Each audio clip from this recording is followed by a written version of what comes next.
Local Women Magazine presents Local Women Podcast, the show for things that matter. The Local Women Sport Podcast with Denise Watson is brought to you by Go, fueling sport. Hello and welcome to Local Women's Sport Podcast. And instead of just a player today, we have a CEO with us, and that is Karen Rollo-Stewart, the CEO of Netball NI. Karen, I've met you many times before. This is a huge role for you to be in now. Yes, it is. Delighted to be here. Thank you so much for inviting me along. Yeah, it's exciting. I've been around Netball NI now for 11 years and worked my way through the business. So the board had a review of our staffing structure last year and decided the role of chief executive is where we need to take the business. And thankfully, they've given me the position to do that. In general, though, there are not many CEOs who are women in sport. Not really, no. I think probably because of the sport I'm involved in, I am used to dealing with women CEOs. I think particularly we have a lot of close relationships with the home nations, and certainly England and Wales have had female CEOs. The current CEO of Scotland is a man, but prior to that it was a female, and she's now moved to be managing director of the Netball Super League in England. So it's probably not unusual for me in the sport that I'm in, but yes, probably a bit more unusual in the Northern Ireland context and certainly the wider sport context. Yeah, no, it's great to see. Karen, can I take you back to your sort of playing career and when this sort of passion for netball came through? Was it school like every other girl? Yeah, pretty much. I started playing in primary school, and it was my mum that played netball at school herself. So she was very much around encouraging me to do a sport, and netball was the sport that was available. And it's interesting because my first ever netball coach in primary school, I still see her now. She coaches one of our clubs. So it's lovely whenever I see her at different events and things. And then throughout that, when I moved to post-primary school, I went to Regent House, and they encouraged us there to really go to join a local club because netball wasn't a key sport at that time. It was very much a hockey-focused school. Very different now, which is great. And a number of us joined our local club, which is Phoenix Netball Club in Newton Ards. So I joined there when I was 12, and I'm still there. Yeah. And I'm still playing, and I still do a bit of coaching. I look after our junior section now. What's your favourite position to play? I am a centre. I was going to say, you're definitely not a goal defence or anything. No, defence wouldn't be my strong point, but I'm definitely a centre. Pretty much anything attacking I quite like. I've floated around with goal attack and goal shooter as well, but primarily a centre. Yeah. So most of us, I say, picked up netball at school, but we take it to a whole new level when you go to university and then further than that at the clubs, because it's much faster than you expect it to be. Seeing it played at the highest level, like a Northern Ireland level, it's incredible. Oh, wow. I still look in awe at our athletes whenever I see them playing on a big stage. Even our Premier League clubs, the speed they play at is so different to the league I play at. But I think there's still this perception around schoolgirl netball being quite slow. I look at our school teams and they're incredible. And our schools finals days are coming up pretty soon. And even the level that will be displayed there and the athleticism is amazing. The commitment that the girls have now, they're playing so many matches in a week. The work they're doing off the court, because they understand it's not just about what happens on the court. It's the work that they're doing in the gym outside of that as well. But you're right, most people experience netball for the first time in school, and I suppose we have to pay thanks to all those school teachers and coaches who put the time in to making sure that we can get exposure to our sport and get the opportunities to play it. There's much better pathways. You can see them now. So if, like, for instance, my daughter who's 15, 16, there's a way for her to come through into Northern Ireland setup and get the best coaching. And that wasn't open, 20 years ago. No, I think we've definitely done a better job of opening it out and making it more accessible to girls now. I know there's a lot of commitments on teenage girls. There's a lot of pressure on teenage girls. So I think the big thing for us is making sure that it's a friendly space and it's a safe space. But ultimately, our pathways are there to produce our future warriors. And it means then that they have to make that commitment. They have to make tough decisions. I think if you talk to any of our warrior athletes, they've all missed birthday parties. They've all missed nights out because they know they've got netball the next day, or they need to fuel themselves properly. They need to be well prepared for what's coming up in their schedule. But I think certainly we've changed within our staff team, within Netball and I, since I've been there 11 years now, and the staff team has grown from 4 people to, at points we've had up to 14 people. We're sitting at around 11 now with other people doing work for us. We've professionalised how we contract our coaches in terms of the ones that are providing those pathway opportunities at under 15 academy level, right through the national pathway at 17s, 19s, 21s, and then into seniors. So it's really clear what's required of our players at each stage. We obviously have Shona Forbes in now, who's head coach of our Warriors, and she's done a complete review of the pathway. And there's literally a playbook. This is what you need to do at every age group to progress on to the next one. And we've seen that desire now that our Warriors have a bit more profile. We do have young girls coming up saying they want to be the next Warrior. And that's incredible. So I think the more we continue to raise the profile of the athletes at that level, but make sure that those pathways are accessible and that they're appropriate too, because we want the girls to have fun. They're not going to stay if they're not enjoying their sport. And we know everyone has off days and days where you just say, I'm never going back. But actually then the playing is the best part. That's the bit we all love. And you're in a team. We've got a team around you. You're on a team, and most of your team will be your best friends. If I think around who my closest friends are now, I've grown up playing netball with them, or I've met them through netball. And certainly from a senior club perspective, we now have so many women and girls coming back into our sport because they want to do something for themselves. Exactly. And whether they come in to play socially or whether they come, most people come in thinking they want to play socially, and then that competitive head comes in. And you've got walking netball down in Banbridge, where it's just like your granny can go and play. Absolutely. And walking netball has been going now probably for about 4 years. Betty Wilson is one of our Here If You Need coaches, and she's really taken the lead on the programme. So much so that there is actually a walking netball tour planned for one of the groups later this year, which is so exciting. And they had a table at our awards dinner last year, so we probably have about 7 or 8 groups across the country. And Betty's very good at bringing them together and letting them play each other and actually just getting to know each other. And it is that social aspect too. But it's really funny when you see that they're not meant to be competitive and then they actually are. Of course you are if you're doing the sport. You brought up the term warrior there. So for anybody listening that doesn't know, who are the Warriors? So the Warriors are our senior national team, and they came up with the name themselves quite a number of years ago now. I think it was just before the 2019 Liverpool World Cup. And I think it was something that they felt really strongly about, that they had their own identity. And now that is coming down through the pathway, and as well as the Warriors themselves, that culture grows year on year as new athletes come into the group and as athletes retire from the group or move away from the group. So I think though that stillness is there around, actually, they now have a tagline as well, and it's built with heart, play with grit. And that is exactly it. They grind out a result. We know our Warrior athletes are not full-time professionals. We know they are doing this because they love the sport and they want to represent Northern Ireland. And they do it for each other. You talked about that team aspect. Again, these girls have played together at club. They've played together at school. They've come through the age groups together, and they've had to fundraise for their events. They've had to take time off work, time off school, and they've just grown this unit now.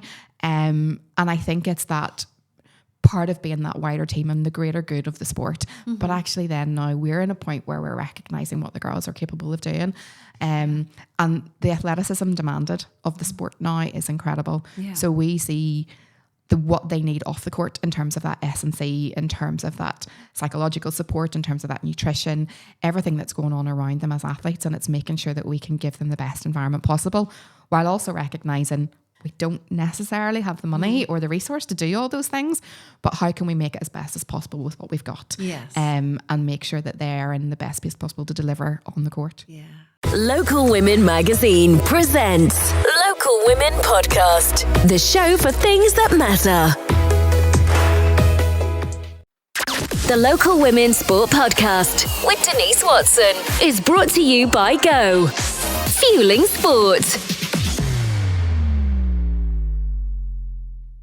And one person that certainly delivers on the court, Caroline O'Hanlon. What a warrior. Not only just for Northern Ireland, carrying the Commonwealth flag. That must have been a proud moment for Netball NI to see her do that. Absolutely. And I was very fortunate. I was in Gold Coast for that Commonwealth Games. And obviously, there's sort of chat around the camp as to who might be carrying the flag for the opening ceremony and what have you. And I thought we all knew we'd had such a solid year as a team that actually it would be appropriate for it to be a netballer, but you also recognise once you're part of Team NI, that's a bigger picture. And going as a team sport with your solid team culture and your plans and everything that you do as a team to move in then to that wider team can be a wee bit difficult at times. But then actually it's a really proud moment as well, and you want to be part of that bigger team. So I know certainly when it was announced that it was Caroline, everyone was so excited. You know, we were in shared houses and stuff, and the boxers were in with some of our athletes. And everyone was just so supportive of Caroline, and they got behind her. And obviously such a prolific Gaelic footballer as well. Yeah. And the support from her Gaelic team was incredible. And they were the first ones probably on social media, you know, putting the pictures up and celebrating what she was doing. She has definitely been a role model and continues to be a role model in our sport. And no better person for it, to be fair, because she's very humble. Yeah. She's confident in what she does. She knows that she's good. She knows that she represents so many of us. But actually in terms of the time that she gives back and how open she is with the younger players coming through is really good. Very special person, yeah. She really is. Yeah. We're so fortunate that she's one of ours. Yes. You know, and I say that about most of our warriors as well. But Caroline certainly has led from the front for so many years. And I think to see that longevity in her career is testament to, again, the work that she does off the court and how well she looks after herself. But obviously when her playing career comes to an end, like, you be a perfect person to have alongside you in netball and Absolutely. You know, Caroline, I think everyone wants Caroline involved in whatever they do. Caroline, please take up that chance. And I think even now at the minute, you know, she has been coming into that warrior environment and supporting those athletes coming through.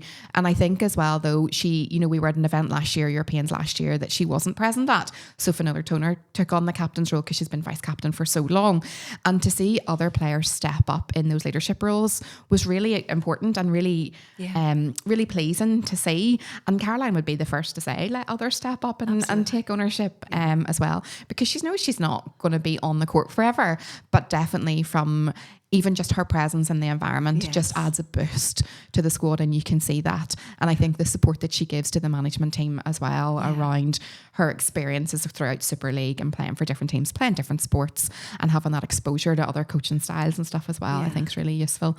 But certainly we are really proud of the group coming through as well. And I know that when the time does come, that, you know, there's people there who want to challenge her for that position and want to make sure that they're, you know, the Warriors don't end when Caroline ends. You know, she and Caroline wouldn't want that either. She absolutely wants to see this group progress. Yeah.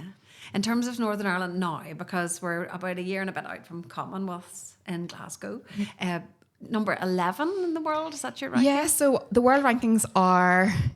Unfortunately, there's not really a set time when the world rankings come out or get updated. There used to be key parts of the year that they would have come out and we would have seen what was going on. World Netball now tend to put them out more frequently. And I think that's because the international calendar within netball isn't set in stone. Do you know, there is things that happen at different times throughout the year. The top nations that have their professional leagues are a bit more rigid around when they play, whereas the rest of us who don't have those professional leagues, we have the opportunity to play more often. And for us, it's around recognising when we have access to our players who are involved in the Netball Super League in England. And obviously, Shona Forbes now is obviously assistant coach to Nottingham Forest, one of the new franchises in the Super League. So even access to her and her time.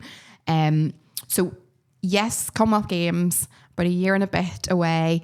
It has been confirmed that it's, you know, a 12-team event and it's the top 12 teams in the world plus hosts. So Scotland already sit within that top 12 as well. So we are positive that we will be there. Okay, I think you never know what's going to go on in the rest of the world and what the other teams are targeting, but we know we deserve a place there. You know, we've been top 12 in the world consistently since 2013. I don't think there's any other Northern Ireland athlete or team that can say that.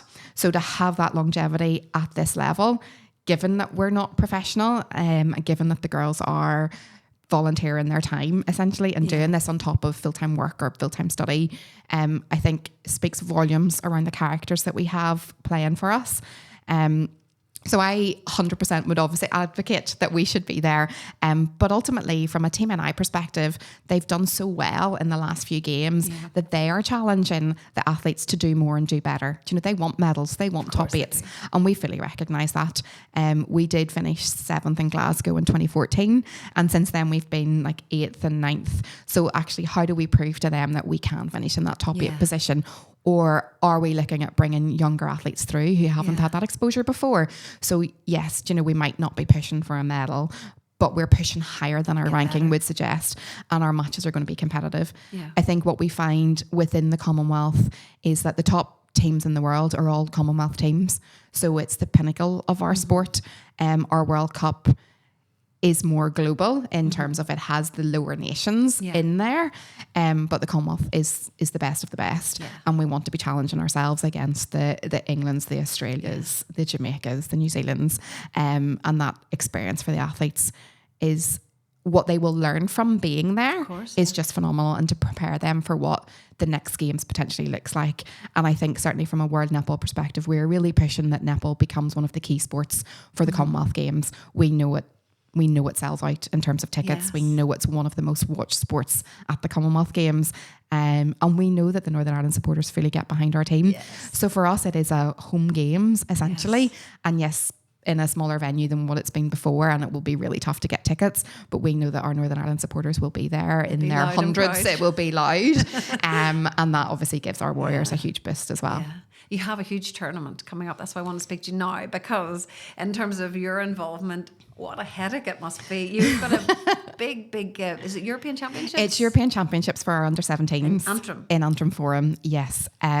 So within Europe Netball, there is age group tournaments every year. So it has under 17, under 19 and under 21. And then occasionally Europe Netball will host a senior tournament as well. We love hosting. Mm-hmm. We absolutely love hosting events. We always think it's a great idea at the time when we put our names forward to host it. And then as you get closer and closer to it, you're like, oh my goodness, it's going to be crazy days for our staff team and volunteers. But actually, as an athlete, there's nothing better than playing in front of your home crowd and having your entire family and friends there to support you. So to have that at under 17 level is incredible. That's where it's so important for the athletes to have their supporters around them.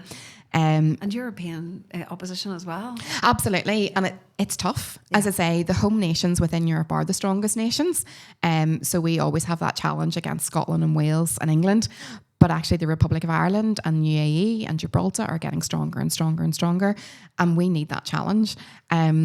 Because the region is getting larger in terms of the number of countries that are now playing the sport, which is incredible because we want that to happen.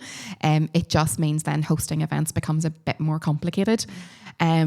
Currently at this point in Northern Ireland, we don't have a 2-court venue that is capable of hosting an event like this. Right. So we definitely have venues that have 2 courts side by side, but when you have that, you can't have spectators in. Mm-hmm. And actually we need to make money from events like this. Is Antrim the biggest place you can use? Antrim is the biggest place that we can use, and we turn it into a 1-court venue. Yeah. So we have a rollout floor, and then it means then we can put the bleacher seating out as well. Yeah. So I think that's probably the real excitement for us hosting a tournament, is that we'll get to see our athletes on court playing against the best of their age group across Europe. We'll welcome so many teams. I think there's 10 teams coming to this event. So it'll be really full on. So it's running from the Tuesday right through to the Sunday, and obviously we'll be there for set up the days before that. Matches every day from 9 o'clock in the morning to 8 o'clock at night, back to back. But for our athletes to experience this type of competition and the pressure and intensity of the entire setup, because World Netball are very keen on hosting world-class events. Europe Netball have taken on that mantra. So in terms of the requirements to host around what the day looks like, what the facilities look like, what the standards look like, from back of house to what we see on the court to the broadcast that will be live streamed. So there's lots of demands, and ultimately the main focus is that the under-17s get to perform at their best on the court, and the rest of us will be running around in the background making sure that happens. How many phones do you have organised? 4 mobiles in your back pocket. I think that's it. I think we're very fortunate though. Antrim Forum have hosted this event for us on a number of occasions. Yes. So the staff team there are fully up to speed with what we need. Europe Netball as well sent over quite a contingent of volunteers to support, which is great. And we know, especially from our own volunteer workforce too in Northern Ireland, that we'll pull it off. I think now we are about a month out from the event, and this is where all the finer details are coming together. You know, the final teams are being selected. We're looking at programs. We're looking at what the media strategy looks like in the run up to it. Tickets went on sale last week. I know we're close to sell out already. You know, we always are, because it is, you know, it's not a huge venue. We'd love to be able to do something like this in a larger space. But, you know, it's, as I say, Antrim Forum do a wonderful job hosting for us, and we always get support from the local council too, which is brilliant. So Karen, what are the dates for the tournament at the Antrim Forum? So our Under-17 European Championships runs from the 5th to the 9th of March. Well, I wish you all the best with it. So if anybody wants to get involved in netball, you've got a pretty comprehensive website, haven't you? We do. It's actually just about to be relaunched as well. Okay. So we are updating it, making it more user-friendly. But yes, we do have the website, and everything is available on there, particularly all the staff contacts. Yeah. I think that's the important thing, to know that you've got someone that you can send an email to and get a response. So we've definitely something for everyone there. Yeah. You know, when I played netball, you and I would never have met, because you were centre and I would have been goalkeeper. So we never met. No, you're not absolutely. In my space, and I'm not allowed in yours. No, absolutely not. But I still, as I said, I'm still playing at my club. You know, we're going to training tonight, and I love it. And I think that's the bit that I'm certainly very passionate about my sport. And I think being on the ground, understanding what the local players are feeling from a grassroots perspective, and then having that oversight of what's happening from a performance perspective as well, means that you can take a wider view of the business and say, actually, we are a business as well. You know, we are here to deliver our sport, but fundamentally we need to run successfully as a business too, and we want to keep growing. The growth has been phenomenal in the last 11 years, and we just want that to keep continuing. Okay, that's great. Well, thank you so much for being part of this today. Thanks so much. Karen, it's been lovely being here. Thank you very much. Thank you. Local Women Magazine presents Local Women Podcast, the show for things that matter. The Local Women Sport Podcast with Denise Watson is brought to you by Go. Fueling Sport.